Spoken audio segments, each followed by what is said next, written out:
Aim Legion, how y'all doing today? I was very happy. Last night, I was, I forgot about the movie. Last night, I was going on Amazon Prime, just like I found about Mad Doctor Blood Island movie I forgot about, which I wanted to see for a long time, but I forgot about. And why I found was on there. I watched that. Um, Another movie I've been wanting to see, called Night of the Seagulls, were on. Was on. I watched the whole thing last night. I mean, it's the fourth and final movie in Tombs of the Blind Dead film series, film franchise. And I want to talk about my personal experience, my personal history with the whole franchise. There was four movies, and they were all, I always saw them out of order. And a series I started back in the '80s, and gradually I learned more and more about them because I never heard of them before. Now there's zombie movies. Now right now there's such a right now we're in zombie fatigue. There's so many zombie films out there because back then in the '70s, well in the '80s especially, and in the '90s too, until it really started getting nuts. Um, zombies were really like a special event for me. I love the zombie films, and so let's get around to talking about the very first film I saw in the series, and this was back in the '80s. Elvira hosted a bunch of movies, and what she did was I remember getting mail away for like a catalog from Paragon Video or something like that, and they actually I found that she reviewed a lot of movies that were on the Paragon Video, like Alien Contamination, New Year's Evil, uh, Godsend, Dr. Jekyll, Mr. Hype, uh, Funeral Home. She never did Gates of Hell, to my knowledge. And also Tombs of the Blind Dead, which was on Paragon. Now, she reviewed the edited cut version that played in theaters, I guess. And I liked Tombs of the Blind Dead. It was about the blind Templars, and they were zombies. And my dad liked the fact that they rode horseback, and sometimes they did in slow motion. And it relied a lot on sound effects and stuff. It was really cool. And the one zombies I thought were scary. And there were some scenes that were scary involving this girl on her own, like, with all this stuff happening around her and stuff. That was kind of good. But a really unusual thing, and Elvira talked about, they had a very brief ending, a weird beginning with a bunch of cuts. And then at the end, they had the same amount of cuts. And then it said the end. Very, very abruptly. Now, I mean, I'm not going to rate this version. I finally saw the uncut version years later. And it's a lot different, trust me. So, I mean, I definitely recommend Tombs of the Blind Dead. But that version was so weird how it cut. But the stuff in the middle and in between was really good.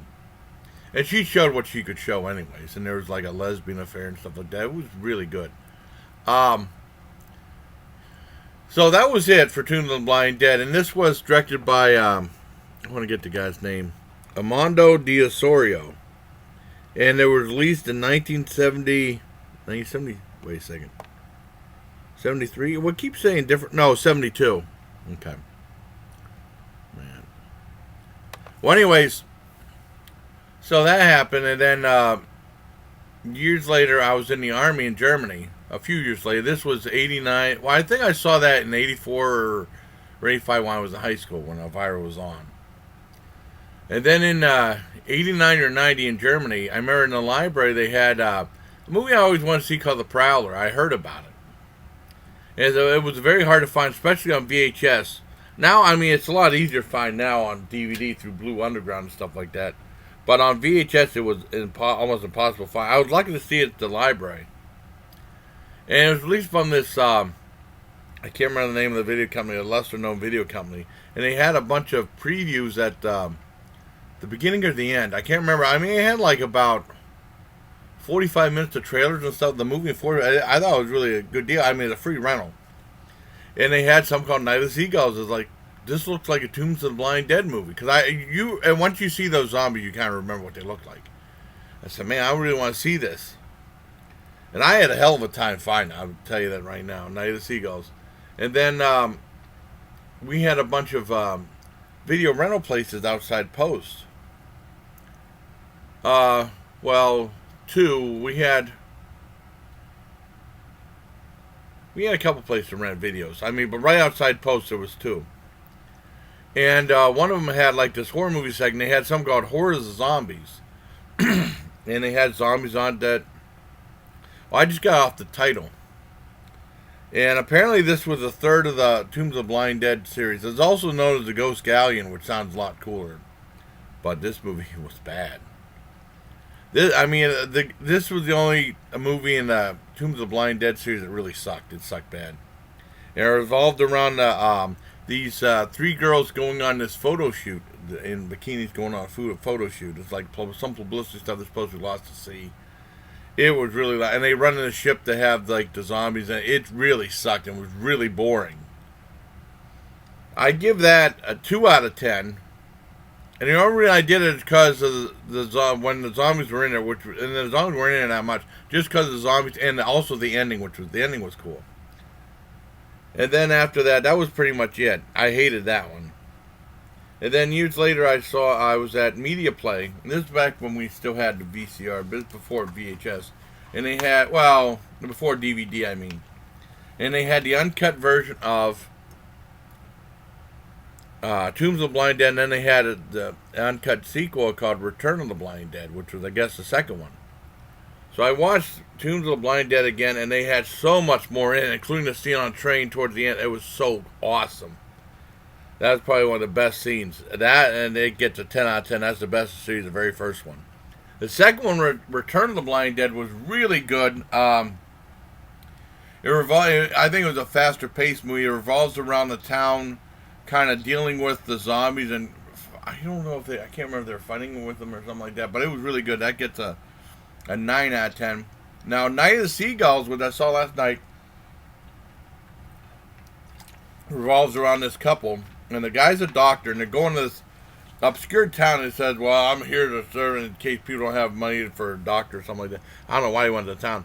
And they go to see the doctor, and the doctor's ready to leave. They say, hey, I gotta go. He talked to him for about 5 minutes. Hey, I gotta go. That was it. And all the townspeople hated the guy. They didn't want to help him. They didn't want to do business with him when he went to the grocery store or anything.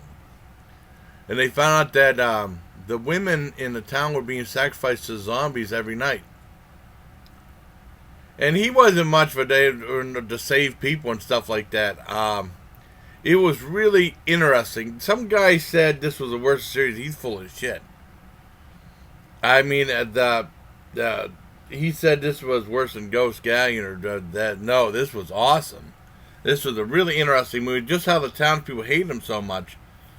And the zombies were good, and they were just as scary and stuff. It was really cool. I really enjoyed it.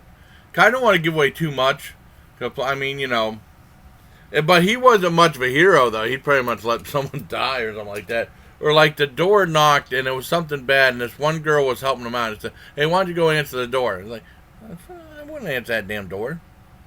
If I was a zombie, I'd say, hey, let us pick who we're going to get. Don't pick for us, you know. But I give that a 9 out of 10, so. In order, Tombs of the Blind Dead was the best. Well, from worst to best. The worst one is Horror Zombies, also known as Ghost Galleon. That was 74. It was super boring, and that gets a 2 out of 10. A tie for second place, or a very close tie, was Night of Seagulls, my third place, with a milder 9 out of 10. Then Return of the Blind Dead with a stronger 9 out of 10. Then Tombs of the Blind Dead was number 1 with a 10 out of 10. Tombs of the Blind Dead came out in 72, then Return came out in 73, Galleon in 74, and then Night of Seagulls in 75. So I hope you like this review, everybody. Until next time, my personal history of the Tombs of the Blind Dead series. This is in the 70s when zombie movies were a little out there, like Messiah of Evil. That's a really bizarre one. So until next time, everybody, please, carry my allegiance.